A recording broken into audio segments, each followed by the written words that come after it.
Hi everyone, once again I welcome you all to Shriji IAS. मेरा नाम है सत्येंद्र सिंह तोमर। आज के इस करंट अफेयर्स के लेक्चर में हम एक बहुत ही इंपॉर्टेंट टॉपिक को डिस्कस करने वाले हैं। ये टॉपिक प्रीलिम्स और मेंस दोनों के लिए बहुत ज़्यादा इंपॉर्टेंट है। इस साल यूपीएससी की प्रीलिम्स में यहाँ से क्वेश्चन भी आया है। आज से लगभग 2 महीने पहले जब मैं करंट अफेयर्स की क्लास ले रहा था एक इंस्टीट्यूट में, तो वहाँ पर ये टॉपिक पढ़ा है। तो मैंने रिन्यूएबल एनर्जी के रिगार्डिंग और वहाँ पे डिस्कस किया था इस टॉपिक को, राइट। तो चलिए हम लोग इस टॉपिक को डिस्कस करते हैं। सोचिए एक ऐसी ट्रेन जो डीजल से नहीं चलेगी, धुआं या पॉल्यूशन नहीं उससे होगा, पॉल्यूशन की जगह सिर्फ वाटर वेपर छोड़ेगी। जी हाँ, इंडिया अब हाइड्रोजन पावर ट्रेन की दुनिया में एंट्री करने जा रहा है। जर्मनी, जापान और चाइना के बाद अब भारत भी अपनी पहली हाइड्रोजन ट्रेन लॉन्च करने वाला है। ये सिर्फ एक ट्रेंड नहीं, बल्कि इंडिया के क्लीन एनर्जी फ्यूचर की तरफ एक बड़ा कदम है। आज इस वीडियो में हम बहुत सिंपल तरीके से समझेंगे इंडिया की फर्स्ट हाइड्रोजन ट्रेन क्या है, ये कैसे काम करती है, हाइड्रोजन फ्यूल सेल टेक्नोलॉजी क्या होती है, पीईएम एनोड कैथोड क्या होते हैं, रीजेनरेटिव ब्रेकिंग क्या होती है, ग्रीन, ब्लू और ग्रे हाइड्रोजन में difference, national green hydrogen mission क्या है, और कैसे ये प्रोजेक्ट इंडिया को नेट जीरो 2027 टारगेट तक पहुंचाने में हेल्प करेगा। तो इस वीडियो को एंड तक ज़रूर देखिए, क्योंकि आज हम फ्यूचर की रेलवे टेक्नोलॉजी को बहुत ईजी लैंग्वेज में समझने वाले हैं।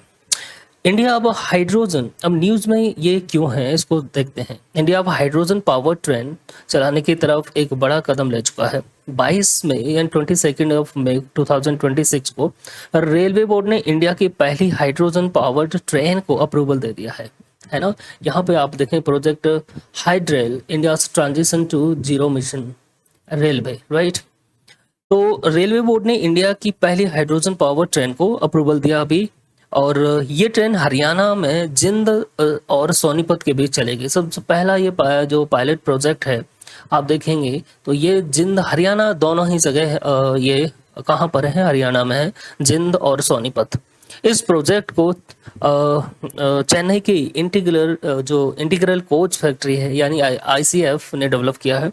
इंडिया अब उन कंट्रीज की लिस्ट में शामिल होने जा रहा है जो ऑलरेडी हाइड्रोजन ट्रेन चला रहे हैं। जैसे कि हम देखेंगे यहाँ पर मैप में, आप लोग देखिए, ज्वाइनिंग द ग्लोबल हाइड्रेल बॉन्ड वैनगार्ड्स, ठीक है, ये हमारा प्यारा भारत है। और यहाँ पर देखेंगे स्वीडन है, जर्मनी है, ये चाइना और जापान। अभी विश्व में केवल 4 ही ऐसे देश हैं जहाँ पर हाइड्रोजन ट्रेन चलती है। तो भारत भी उस एलीट क्लब में शामिल होने जा रहा है। जर्मनी, स्वीडन, जापान, चाइना के बाद यहाँ पर हाइड्रोजन ट्रेन को हाइड्रेल या एस ट्रेन भी कहा जाता है। अब बात करते हैं हम यहाँ पर इंडिया को हाइड्रोजन ट्रेन की ज़रूरत क्यों है। सबसे पहला क्वेश्चन तो ये है कि इंडिया को हाइड्रोजन ट्रेन की ज़रूरत क्या है। ये देखिए पिक्चर है यहाँ पर, past hydrogen for heritage and the 2070 decarbonisation mandate. हमारा जैसे टारगेट है, प्रधानमंत्री मोदी ने जब बोला था कि 2070 तक हम क्या करें, नेट ज़ीरो एमिशन करने वाले हैं।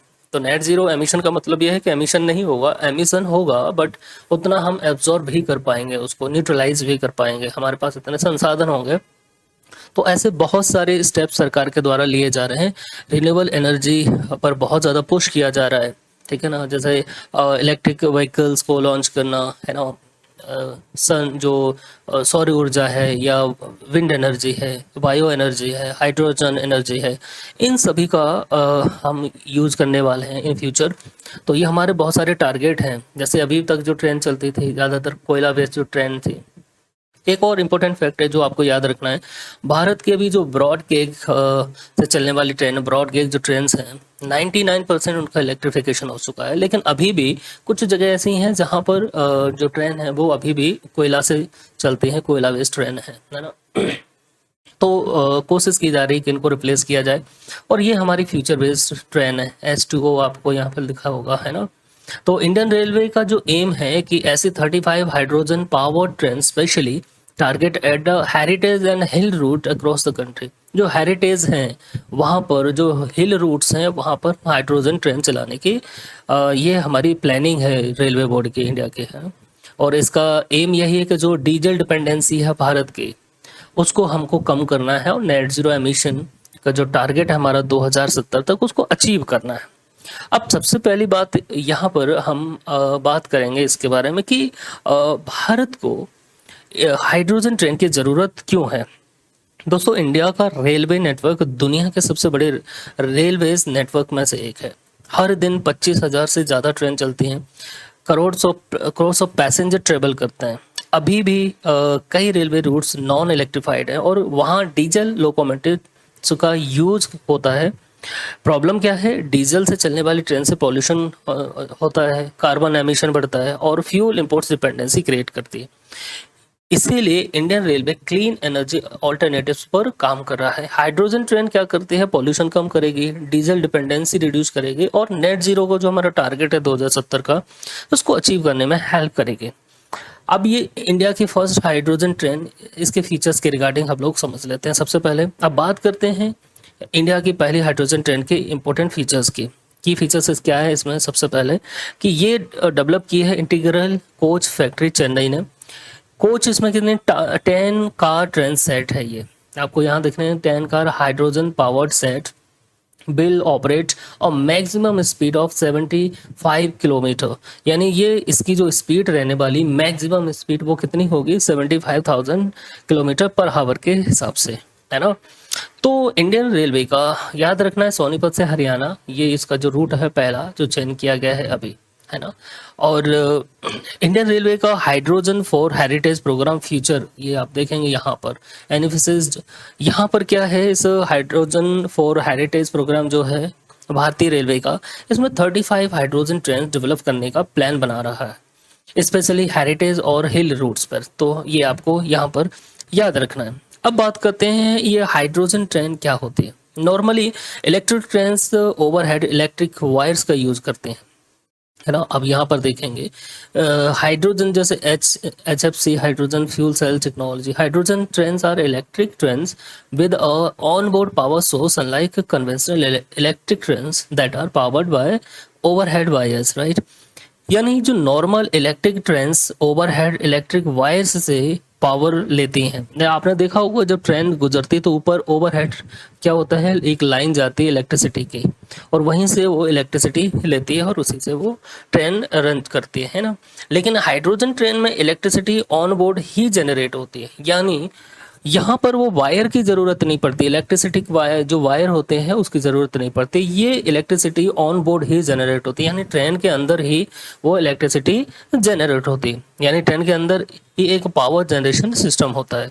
ये train hydrogen fuel cell technology यानी HFC टेक्नोलॉजी यूज करते हैं, जिसके बारे में हम लोग बात करते थे कि हाइड्रोजन और ये किसका यूज करते हैं? HFC hydrogen fuel cell technology which generate energy through the electro chemical reaction of compressed hydrogen with atmospheric oxygen emitting water vapor as the sole byproduct।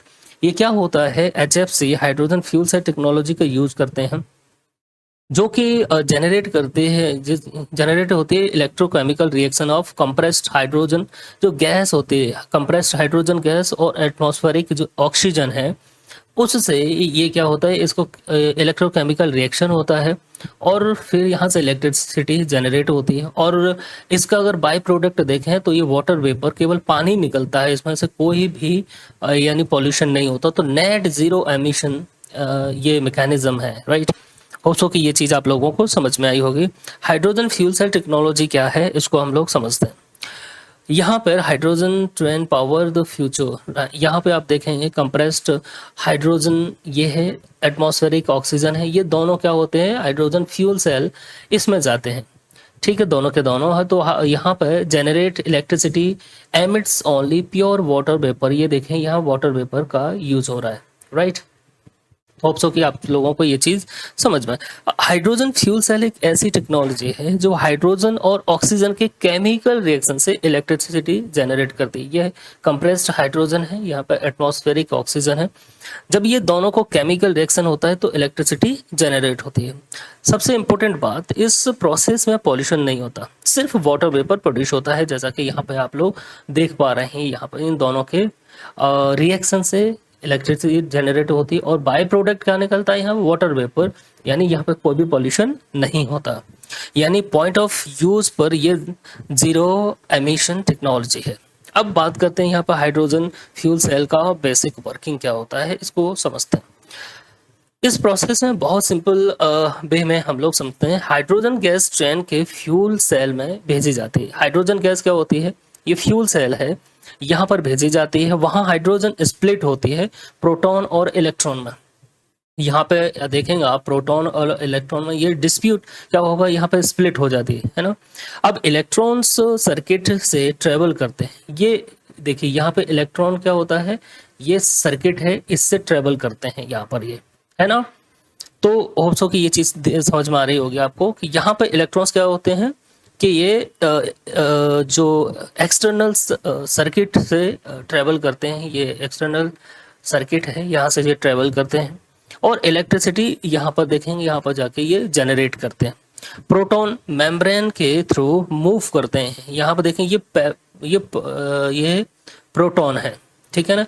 ये एक्सचेंज मेम्ब्रेन पीईएम जिसको बोलते हैं, यहाँ पर ये क्या करेंगे, मेम्ब्रेन के थ्रू ये मूव करते हैं, राइट। दूसरी तरफ ऑक्सीजन एयर से आते हैं। यहाँ पर आप देखेंगे तो इस बैटरी में यहाँ पे ऑक्सीजन यहाँ पर जब आते हैं तो ऑक्सीजन क्या होगी, ये एयर से आती है। फिर ऑक्सीजन प्लस इलेक्ट्रॉन प्रोटॉन मिलकर वाटर बनाते हैं। ये तीनों के तीनों मिल के क्या बनाएंगे, यहाँ पर ये राइट वाटर बनाते हैं। वाटर वेपर में इलेक्ट्रिसिटी जनरेट होती है और बाय प्रोडक्ट सिर्फ वाटर वेपर होता है ना। तो इसमें main components of hydrogen cell कौन कौन से हैं। सबसे पहले है इसमें जो इम्पोर्टेंट कंपोनेंट्स हैं वो है MEA मतलब इसका मेम्ब्रेन इलेक्ट्रोड असेंबली है ना। इसमें जो मेन जो कंपोनेंट है सबसे पहला MEA मेम्ब्रेन इलेक्ट्रोड असेंबली। ये फ्यूल सेल का कोर पार्ट होता है, ठीक है ना। अब ये फ्यूल सेल का जो है कोर पार्ट होता है, यहाँ पर स्लाइड में दिखा होगा, राइट। एक मिनट, ये देखिए यहाँ पे मेम्ब्रेन इलेक्ट्रोड असेंबली है ना। अब देखिए यहाँ पर ये फ्यूल सेल का कोर पार्ट है, ये पूरा का पूरा यहाँ पर, ठीक है। अब इसमें क्या होता है, MEA के अंदर इस जगह एक्चुअल इलेक्ट्रोकेमिकल रिएक्शन होता है और इसी के अंदर मेम्ब्रेन इलेक्ट्रोड असेंबली के अंदर ही क्या होता है, एक्चुअल इलेक्ट्रिकल रिएक्शन होता है। MEA के अंदर PEM होता है। यहाँ पर आप देखेंगे ये प्रोटॉन एक्सचेंज मेम्ब्रेन, ये वाला proton exchange membrane catalyst layer होती है। यहाँ पर ये कैटलिस्ट लेयर है, यहाँ पर गैस डिफ्यूजन लेयर होती है ना। बाइपोलर प्लेट्स ये लगी रहती हैं दोनों साइड, ये है ना। अब देखिए यहाँ पर anode catalyst where hydrogen enters and split into protons and electrons. इसमें एनोड कैटलिस्ट में क्या होता है कि हाइड्रोजन एंटर करती है और ये दो हिस्सों में बढ़ जाती है, प्रोटॉन और इलेक्ट्रॉन में, है ना। आपको याद रखना है एनोड का क्या काम है, यहाँ पर हाइड्रोजन एंटर करती है यहाँ पर और स्प्लिट हो जाती है प्रोटॉन और इलेक्ट्रॉन में। इसको अभी हम आप लोग देखेंगे, धीरे से आप समझेंगे। फिर दूसरा ये पार्ट है प्रोटॉन एक्सचेंज मेम्ब्रेन। यहाँ पे PME को आप किचन प्लास्टिक रैप जो होता है जैसा समझ सकते हैं। इसका काम सिर्फ पॉजिटिवली, यहाँ पर इसका क्रूशियल ये बैरियर का काम करता है। इसका काम क्या होता है, सिर्फ पॉजिटिवली चार्ज प्रोटॉन को पास होने देता है, इलेक्ट्रॉन्स को ये ब्लॉक कर देता है ना। ये फ्यूल सेल टेक्नोलॉजी का हार्ट माना जाता है। अब यहाँ पर एनोड की बात करते हैं। एनोड में यहाँ हाइड्रोजन एंटर करती है, कैटलिस्ट हाइड्रोजन को, ये देखो एनोड जो है कैटलिस्ट क्या होता है, हाइड्रोजन को प्रोटॉन और इलेक्ट्रॉन में स्प्लिट कर देता है। अब यहाँ पर कैथोड की अगर हम बात करें, ये वाला जो पार्ट है थर्ड वन, ये यहाँ ऑक्सीजन एंटर करती है। यही ऑक्सीजन इलेक्ट्रॉन और प्रोटॉन कंबाइन होकर वाटर बनाते हैं। यानी ये जो कैथोड कैटलिस्ट है, यहाँ पे oxygen from the air enters and combines with proton and electrons. इन दोनों के साथ ये मिलती है, यहाँ पर ये एंटर करती है, कंबाइन होकर वाटर बनाती है। ये तो आपको तीनों चीज समझ में आई। यहाँ पर cathode catalyst, proton exchange membrane और एनोड कैटलिस्ट, इनका क्या काम है। गैस डिफ्यूजन लेयर होती है, इनका काम क्या होता है कि हाइड्रोजन और ऑक्सीजन गैसेस को इवनली डिस्ट्रीब्यूट करना, हीट और वाटर रिमूव करना, ये इनका काम होता है। बाइपोलर जो प्लेट्स हैं ये वाले, ये gas distribution, electron conduction, heat management में हेल्प करते हैं। ये दोनों साइड देखेंगे आप लोग, बाइपोलर प्लेट्स लगी होती हैं, ठीक है ना। तो होप्स हो कि ये चीज़ आप लोगों को यहाँ पर समझ में आई हो, और इसको और एक हम अच्छे तरीके से यहाँ पर देख लेते हैं, इसकी वर्किंग के रिगार्डिंग आप लोगों को और अच्छे से समझ में आएगा, राइट। तो यहाँ पर देखिए रियल लाइफ के एग्जांपल से हम लोग समझते हैं हाइड्रोजन फ्यूल सेल टेक्नोलॉजी को। यहाँ पे हाइड्रोजन फ्यूल सेल को आप एक इलेक्ट्रिसिटी बनाने वाली मशीन समझ सकते हैं। सिंपली हम लोग देखते हैं तो आपको और क्लैरिटी आएगी। इसको हम इलेक्ट्रिसिटी बनाने वाली मशीन समझ सकते हैं, ठीक है ना। यहाँ पे ये मशीन हाइड्रोजन गैस और ऑक्सीजन को यूज करती है और उसके रिएक्शन से इलेक्ट्रिसिटी बनाती है। सबसे स्पेशल बात, इस प्रोसेस में पॉल्यूशन नहीं होता, सिर्फ वाटर वेपर यानी पानी का जो है भाप निकलती है बस। इसी इलेक्ट्रिसिटी से हाइड्रोजन ट्रेन चलती है, कार चल सकती है, बस और मशीन भी चल सकती है। अब रियल सिंपल लाइफ एनालॉजी से हम समझते हैं। सोचिए आपके घर में एक इन्वर्टर बैटरी है। बैटरी स्टोर्ड एनर्जी को इलेक्ट्रिसिटी में कन्वर्ट करती है, ठीक है ना। जो इन्वर्टर लगा रहता है वैसे के लिए, वैसे ही हाइड्रोजन फ्यूल सेल हाइड्रोजन की केमिकल एनर्जी को इलेक्ट्रिसिटी में कन्वर्ट करता है। डिफरेंस ये है कि बैटरी को रिचार्ज करना पड़ता है, लेकिन फ्यूल सेल में जब तक हाइड्रोजन मिलता रहेगा तब तक वो इलेक्ट्रिसिटी बनाती रहेगी। यानी यहाँ पर हाइड्रोजन की सप्लाई सबसे इंपॉर्टेंट फैक्टर है। हाइड्रोजन फ्यूल सेल का सिंपल वर्किंग क्या है, चलिए इसको स्टेप बाय स्टेप और हम इजीली वे में समझ लेते हैं। हाइड्रोजन फ्यूल सेल अंदर जाता है। सबसे पहले हाइड्रोजन फ्यूल सेल जो है साइड में भेजी जाती है। ये हाइड्रोजन गैस फ्यूल सेल के एक साइड में भेजी जाती है। उस साइड को बोलते हैं हम क्या, एनोड। समझ में आया ना। ये देख रहे हैं यहाँ पे एनोड कैटलिस्ट। यानी सबसे पहले क्या होगा, हाइड्रोजन गैस फ्यूल सेल के एक साइड में भेजी जाती है। फ्यूल सेल जो है यही एनोड, यही हाइड्रोजन का ब्रेक डाउन होता है। ये क्या करता है, हाइड्रोजन एंटर्स यहाँ पर split into protons and electrons. ये अब हाइड्रोजन स्प्लिट होती है, यहाँ पर हाइड्रोजन एटॉम टूट कर दो चीजों में कन्वर्ट होते हैं, प्रोटॉन H+ और इलेक्ट्रॉन E-, है ना। एग्जाम्पल जैसे स्कूल में एक ग्रुप तो ग्रुप में डिवाइड हो जाए, वैसे ही हाइड्रोजन स्प्लिट हो जाती है। अब यहाँ पे एनोड का क्या काम है, क्या होता है एनोड। एनोड फ्यूल सेल का वो पार्ट है जहाँ हाइड्रोजन एंटर करती है और स्प्लिट हो जाती है। सिंपल लैंग्वेज में हाइड्रोजन तोड़ने वाला सेक्शन। इस एनोड को हम बोलते हैं हाइड्रोजन को तोड़ने वाला। हाइड्रोजन यहाँ पे एंटर हुई और इसको स्प्लिट कर दिया प्रोटॉन और इलेक्ट्रॉन में, है ना।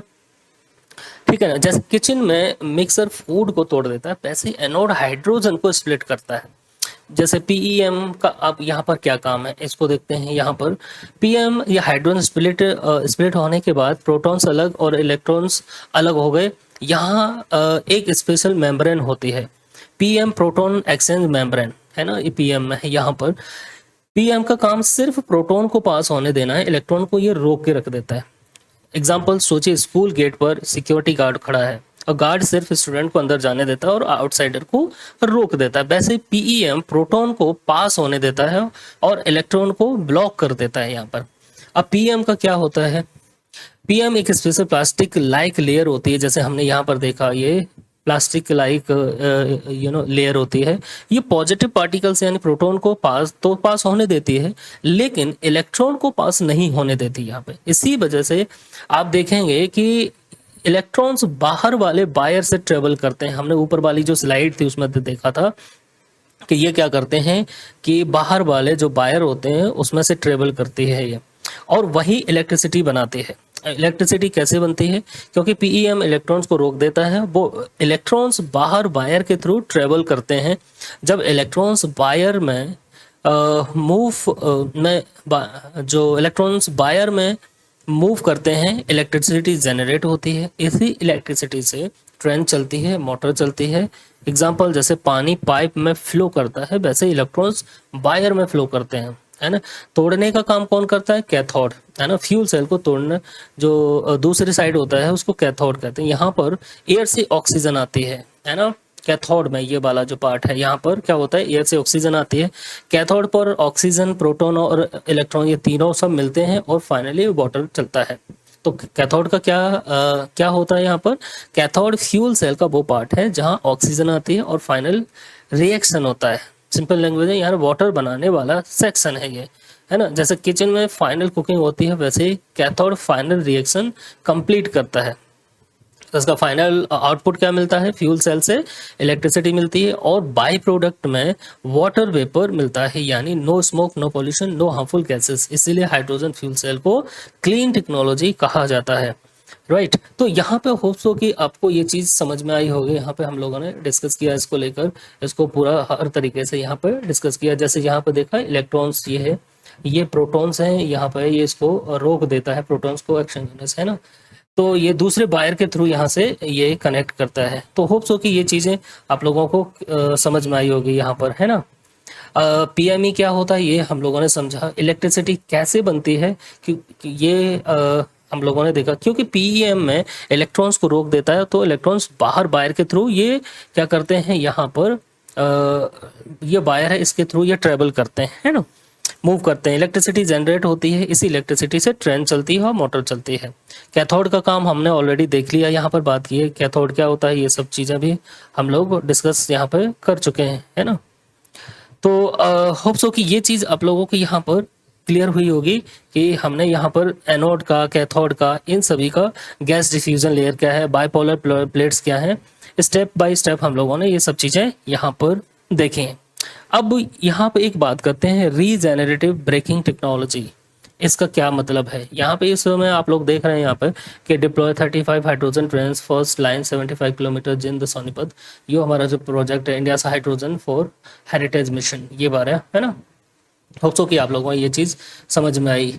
ये भी है जैसे hydrogen fuel cell generate electricity to power the transaction system directly, फिर exchange energy in routed to on board batteries, generative braking. यहाँ पे हम बात कर रहे हैं इसकी, generative braking capture kinetic motion energy during, है ना। ये रीजेनरेटिव ब्रेकिंग टेक्नोलॉजी क्या होती है इसको समझते हैं। हाइड्रोजन ट्रेन रीजेनरेटिव ब्रेकिंग भी यूज करते हैं। इसका मतलब क्या है, जब ट्रेन ब्रेक लगती है तो नॉर्मली एनर्जी वेस्ट हो जाती है, लेकिन रीजेनरेटिव ब्रेकिंग में क्या होता है, मोशन एनर्जी को कैप्चर करती है और उसे इलेक्ट्रिसिटी में कन्वर्ट करता है और बैटरी रिचार्ज करता है, यानी इससे एनर्जी एफिशिएंसी बढ़ती है और फ्यूल कंजप्शन कम होता है। तो आप लोगों को ये चीज़ समझ में आई होगी कि रीजेनरेटिव ब्रेकिंग ये टेक्नोलॉजी क्या है, राइट। होप्सो की ये चीज़ आप लोगों को क्लियर हो रही होगी। यहाँ पर हाइड्रोजन फ्यूल सेल एडवांटेजेस क्या हैं, इसके हम बात करते हैं। यहाँ पर वर्किंग के रिगार्डिंग हम लोगों ने बात की यहाँ पे, how does hydrogen fuel cell technology work, right. अब यहाँ पर हम लोग इसके रिगार्डिंग ये हमने देखा था कि यहाँ पे membrane, electrodes, assembly, bipolar plates, ये सब सारी चीज़ें डिस्कस की हैं। यहाँ पर एमईए, पीईएम, एनोड्स, ये सब चीज़ें भी हम लोगों ने डिस्कस किया है। यहाँ पर cathode, gas diffusion layers, bipolar plates, है ना। तो surround catalyst layer, distribute gases, remove water, heat, gas diffusion जो लेयर है ना। Bipolar plates on the outer sides, दोनों sides of facilities gas distribution, electron conduction between cells and stack in the heat management. Already हम लोगों ने ये चीज़ यहाँ पर डिस्कस की है, राइट। अब देखिए यहाँ पर हाइड्रोजन फ्यूल सेल के क्या एडवांटेजेस हैं, ये हमको समझना है सबसे पहले।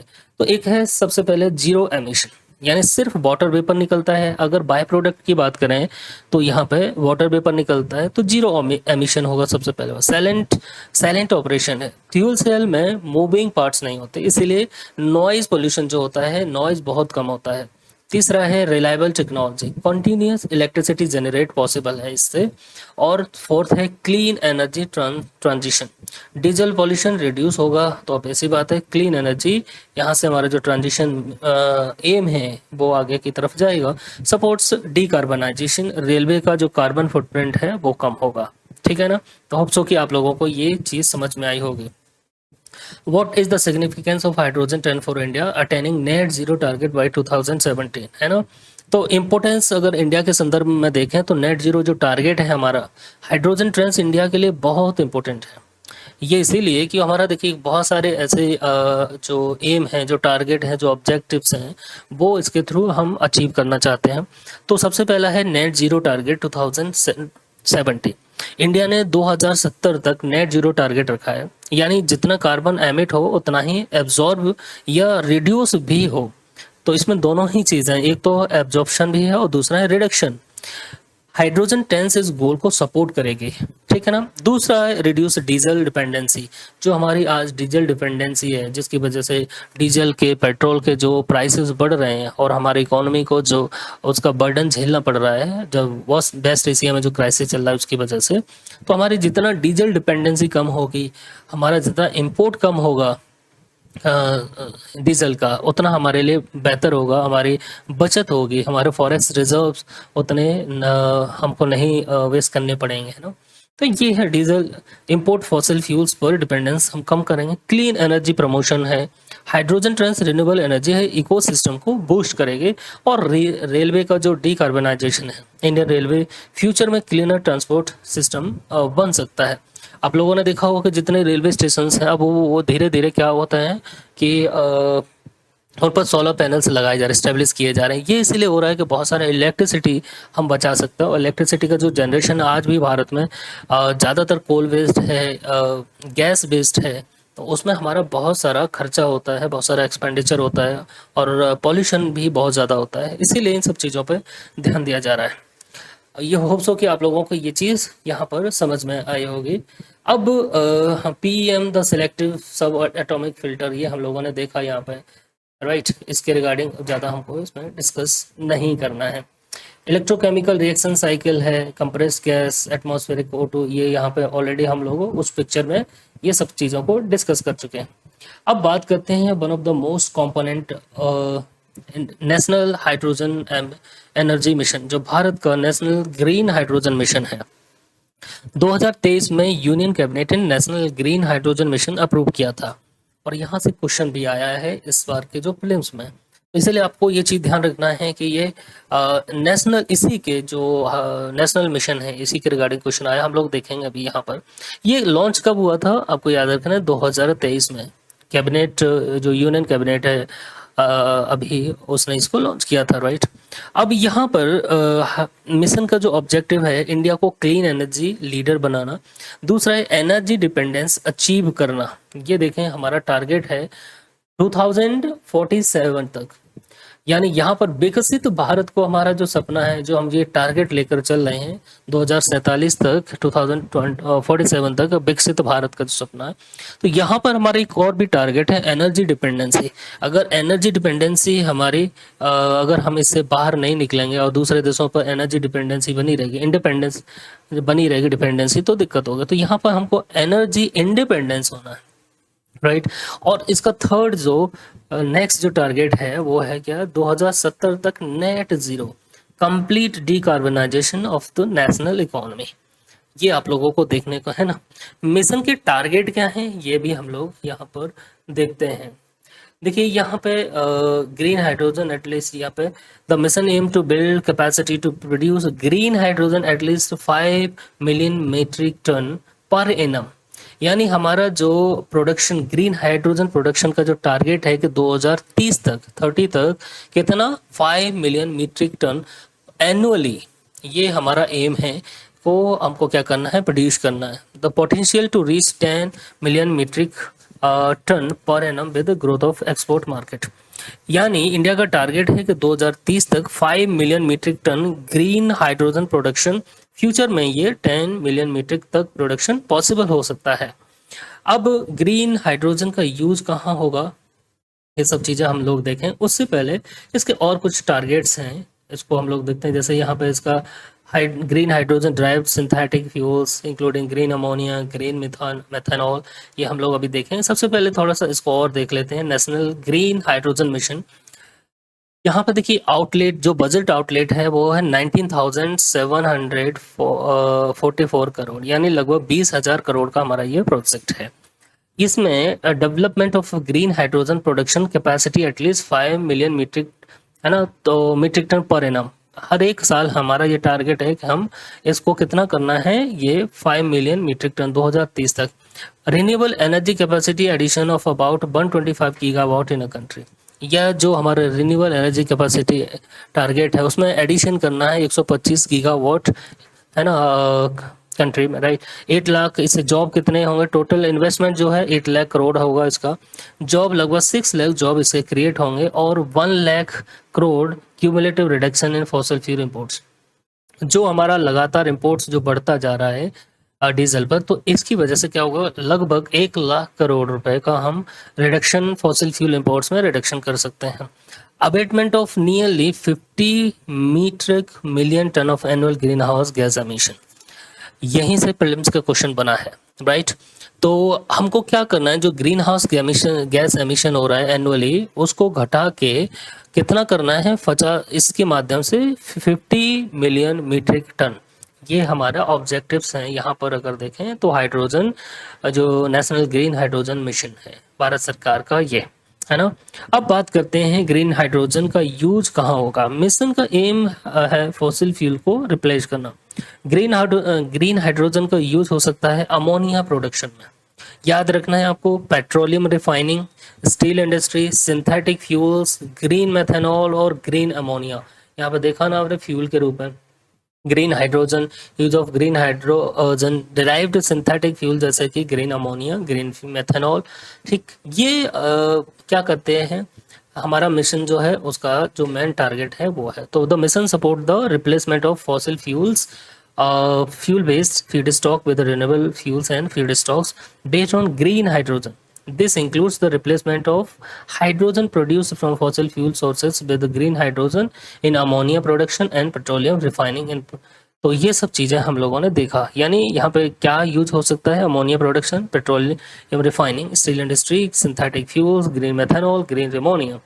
अब बात करते हैं यहाँ पे द मोस्ट इम्पोर्टेंट कंपोनेंट इसका, ठीक है जी। यहाँ पे देखेंगे petroleum refining, green steel, synthetic fuel और ग्रीन अमोनिया प्रोडक्शन में ये ग्रीन हाइड्रोजन का यूज है। तो आप लोगों को इस पिक्चर के माध्यम से आपको याद रखिएगा, मेंस में आपको ये बहुत सारी चीज़ें मेंशन करने के लिए याद रह सकते हैं मेमोरी में।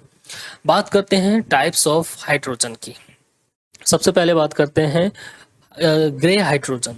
इंडिया में सबसे ज़्यादा इसी का प्रोडक्शन होता है, ग्रे हाइड्रोजन का, है ना। ये नेचुरल गैस से बनता है, प्रोसेस स्टीम मीथेन रिफॉर्मिंग। इसमें प्रॉब्लम क्या है, कार्बन डाइऑक्साइड रिलीज होती है और पॉल्यूशन होता है। ये देखो green hydrogen, it constitute the bulk of India's production. जो इंडिया में बल्क में जो प्रोडक्शन होता है ना, वो इसी के माध्यम से होता है, सबसे ज़्यादा इसी का प्रोडक्शन होता है ग्रीन हाइड्रोजन का। It is mainly produced through the steam methane reforming. Steam methane reforming के माध्यम से ये मेनली प्रोड्यूस होता है, इन विच नेचुरल गैस यानी मीथेन का यूज होता है। याद रखना है, ग्रे हाइड्रोजन में मीथेन का यानी नेचुरल गैस मीथेन का यूज होता है, क्योंकि स्टीम मेथेन रिफॉर्मिंग टेक्नोलॉजी के माध्यम से ये प्रोड्यूस किए जाते हैं। This process rely on fossil fuels and release carbon dioxide into the atmosphere. तो ये जनरली रिलाइज करती है फॉसिल फ्यूल्स पर, और इसकी वजह से कार्बन डाइऑक्साइड एटमॉस्फेयर में रिलीज होती है। बात करते हैं ब्लू हाइड्रोजन की। ये भी फॉसिल फ्यूल से बनता है, लेकिन कार्बन एमिशन को कैप्चर करके अंडरग्राउंड स्टोर कर दिया जाता है। यहाँ पर क्या होता है, ब्लू हाइड्रोजन में production of hydrogen from coal, natural gas combined with carbon capture and storage. याद रखना है, ब्लू हाइड्रोजन में कार्बन कैप्चर स्टोरेज ये भी इसका कंपोनेंट है। ये प्रोडक्शन किससे होता है, इसका कोल और नेचुरल गैस से, यानी मीथेन से। CH is a way to catch carbon, यहाँ हम इसकी बात कर रहे हैं, कार्बन कैप्चर एंड स्टोरेज की। इसमें क्या होता है, ये कार्बन को कैच करते हैं, ट्रैप करते हैं, और अर्थ के अंदर इनको क्या करते हैं, मतलब बेसिकली स्टोर कर दिया जाता है एक समय से, है ना, beneath the earth. It is different from the carbon dioxide removal. जो कार्बन डाइऑक्साइड रिमूवल है उस प्रोसेस से ये अलग है। वे carbon is sucked out of the atmosphere. By product like carbon monoxide and carbon dioxide are captured and stored. Hope सोच की आप लोगों को ये समझ में आया होगा। तो इस प्रोसेस को CCS कहते हैं, carbon capture and storage. Now बात करते हैं ग्रीन हाइड्रोजन की। ये सबसे क्लीन हाइड्रोजन है। इसमें वाटर को इलेक्ट्रोलाइज से स्प्लिट किया जाता है। रिन्यूएबल जो एनर्जी है उसका यूज़ होता है। यहाँ पे बाई प्रोडक्ट ऑक्सीजन निकलती है और पॉल्यूशन ऑलमोस्ट जीरो होता है ना। इसीलिए फ्यूचर ग्रीन जो हाइड्रोजन उसको क्या कहते हैं, इसका फ्यूचर का जो मतलब हम बोलें कि इसीलिए फ्यूचर ग्रीन हाइड्रोजन का माना जा रहा है, हम कहें तो यहाँ पर, राइट। यहाँ पर और आप आसानी से समझ सकते हैं, तीनों को हमने यहाँ क्या किया है, कंपैरिजन किया है।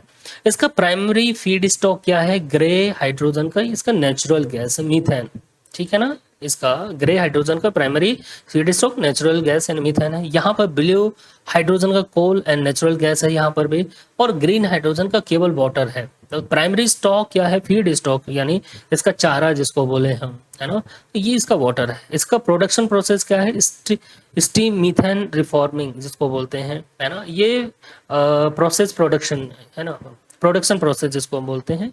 ठीक, इसमें ASMR carbon captured storage system होता है। यहाँ पर ये देख रहे हैं, ये कार्बन कैप्चर स्टोरेज, यहाँ पे इलेक्ट्रोलाइज होता है, splitting water into H2 and O2, या वाटर को क्या करते हैं हम स्प्लिट कर देते हैं H2 और O2 में, है ना, इलेक्ट्रोलाइज के माध्यम से। यहाँ एनर्जी सोर्स क्या है, fossil fuels, coal and gas, यहाँ फॉसिल फ्यूल्स है। यहाँ पर रिन्यूएबल एनर्जी पावर्ड इलेक्ट्रोलाइजर्स है, यहाँ पर इसका एनर्जी सोर्स क्या है, इलेक्ट्रोलाइजर्स है, रिन्यूएबल एनर्जी पावर्ड इलेक्ट्रोलाइजर्स है। कार्बन फुटप्रिंट इसका बहुत ज़्यादा हाई है, ये रिलीज CO2, क्योंकि CO2 इसमें से बहुत ज़्यादा निकलती है इसके। यहाँ पे लो है, by products capture stored beneath earth, इसमें हम क्या करते हैं, CO2 को दफन कर देते हैं, है ना, यहाँ पर अर्थ के अंदर। यहाँ पर 0 है, वर्चुअली एमिशन फ्री पाथवे है ये। होप सो कि आप लोगों को ये चीज़ क्लियर हुई होगी यहाँ पर। अब देखिए 2025-26 में क्या क्वेश्चन आया है आप लोग। सबसे पहला है यहाँ पर देखिए, which of the following statement with regards to green hydrogen is are correct, ठीक है ना। अब देखिए उन्होंने क्वेश्चन पूछा है ग्रीन हाइड्रोजन से। अब देखिए यहाँ पे it is decarbonised hydrogen obtained from natural gas reforming combined with carbon capture. ये इसका तो पार्ट नहीं है, ऑलरेडी हमने देखा था, ये ब्लू का है, ब्लू हाइड्रोजन का पार्ट है, ये ग्रीन हाइड्रोजन का पार्ट नहीं है, इसीलिए पहला स्टेटमेंट गलत हो जाता है। हमने देखा था यहाँ पर कि ब्लू हाइड्रोजन में, ये देखिए यहाँ पर ब्लू हाइड्रोजन में गैस और natural gas as a primary feed stock होता है, और ये जो यहाँ पे प्रोडक्शन प्रोसेस है वो क्या है, SMR और कार्बन कैप्चर स्टोरेज। ये ग्रीन हाइड्रोजन में क्या है, इलेक्ट्रोलाइज है यहाँ पर, इसीलिए मैंने आपको बोला था कि इसको देखिएगा ध्यान से। तो ये पहला स्टेटमेंट गलत हो जाता है यहाँ पे। अब देखिए it is produce using electrolysed, हमने देखा था कि इसका जो ग्रीन हाइड्रोजन है वो इलेक्ट्रोलाइज का यूज करके ही प्रोड्यूस की जाती है, यहाँ तक ये ठीक है, of water with electricity generated by renewable energy. तो सेकंड स्टेटमेंट बिल्कुल सही होता है। थर्ड की अगर बात करते हैं, the national green hydrogen mission of India aims for an abatement of nearly 50 million metric ton of annual green house gas emission by 2030। ये हमारा टारगेट है कि 2030 तक, हमने ऑलरेडी जब अभी पढ़ा था यहाँ पर नीचे ऊपर जो ग्रीन हाइड्रोजन मिशन है उसके जो एम है, जो ऑब्जेक्टिव्स है, उसको पढ़ा। तो देखिए दो यहाँ से स्टेटमेंट इसने लिए, कहाँ से, ग्रीन हाइड्रोजन जो टेक्नोलॉजी है उसके रिगार्डिंग।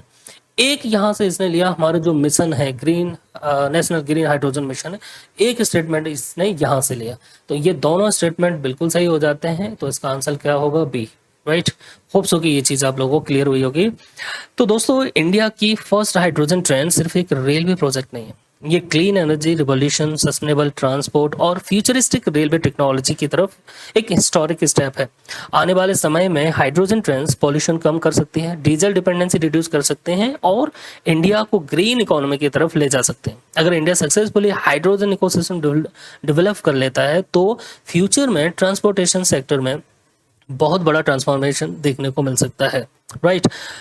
दोस्तों तो अगर आपको ये वीडियो इन्फॉर्मेटिव लगी हो तो वीडियो को लाइक करिए, चैनल को सब्सक्राइब करिए और बेल आइकन प्रेस करना मत भूलिए। कमेंट करके ज़रूर बताइए कि क्या आपको लगता है फ्यूचर में इंडिया की ट्रेन्स कम्प्लीटली हाइड्रोजन बेस्ड हो सकते हैं। मिलते हैं नेक्स्ट इन्फॉर्मेटिव वीडियो में। जय हिंद, जय Bharat. Thank you for watching.